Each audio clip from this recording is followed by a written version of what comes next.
Hello বন্ধুরা, কেমন আছো? আজকে আমরা দি অ্যাপোথেকেরি ডায়েরিজের এপিসোড নাম্বার 5 কভার করব। এর আগের 4টা এপিসোড যারা দেখেনি, লিংক ডিসক্রিপশন বক্সে দেয়া আছে। তাহলে শুরু করা যাক। এই এপিসোডটির নাম হলো দি কভার্ট অপারেশনস।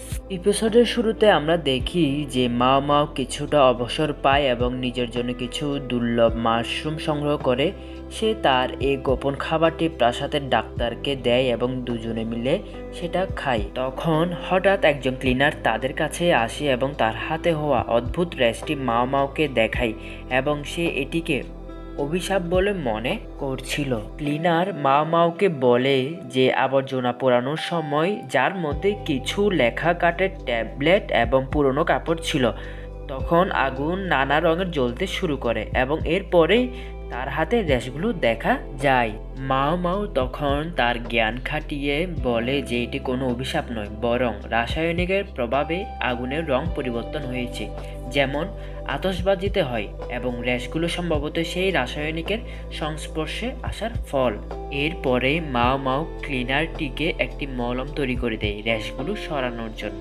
সেই সময় মাস্টার জিনসি সেখানে আসে এবং মাও মাওকে বলে যে প্রাসাদে একটি দ্বিবার্ষিক গার্ডেন পার্টি অনুষ্ঠিত হবে এবং সেখানে সম্রাট এবং 4 জন প্রধান উপপত্নী সহ তাদের পরিচারিকাদের উপস্থিত থাকতে হবে। যেহেতু মাও মাও লেডি গিউকোর পরিচারিকা, তাই সেই জন্য মাও মাওকেও পোশাক আশাক এবং সাজগোজের জন্য প্রস্তুতি নিতে হবে এবং সেখানে উপস্থিত থাকতে হবে।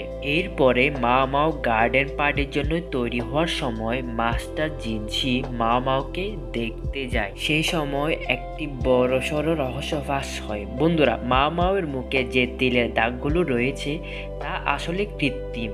সে প্রতিদিন সেগুলো মেকআপ দিয়ে তৈরি করে। তখন মাও মাও মাস্টার জিনসিকে বলে যে সে আগে যে রেড লাইট ডিস্ট্রিক্টে থাকতো সেখানে অতিরিক্ত সুন্দর হলে পুরুষদের লোলুপ দৃষ্টির শিকার হতো এবং অপহরণের মতো ঝুঁকি থাকতো, তাই নিজেকে কম আকর্ষণীয় করার জন্য মাও মাও এই কৌশলটি ব্যবহার করত। এই কথাগুলো শুনে মাস্টার জিনসি খুব ব্যথিত হয় এবং সে মাও মাওয়ের কঠিন পরিস্থিতির জন্য ক্ষমা চায় এবং তাকে সান্ত্বনা হিসেবে একটি সুন্দর রূপার হেয়ারপিন উপহার দেয়। এই হেয়ারপিনটি ইঙ্গিত দেয় যে মাস্টার জিনসি মাও মাওয়ের নিরাপত্তা এবং কষ্টের গুরুত্ব বুঝতে পেরেছে। আর এখানেই এপিসোডটির সমাপ্তি ঘটে। মূলত এই পর্বটিতে দুটি রহস্য সমাধান করে এবং মাও মাওয়ের ব্যক্তিগত জীবন ও কষ্টের দিকটি তুলে ধরে। বন্ধুরা, এই এপিসোডটি কেমন লেগেছে অবশ্যই কমেন্ট করে জানাবে। আর যদি ভিডিওটি ভালো লেগে থাকে অবশ্যই একটি লাইক করবা, আর যদি চ্যানেলে নতুন হয়ে থাকো তাহলে অবশ্যই একটি সাবস্ক্রাইব করে চ্যানেলটির সাথে থাকতে হবে। আপাততের জন্য গুড বাই।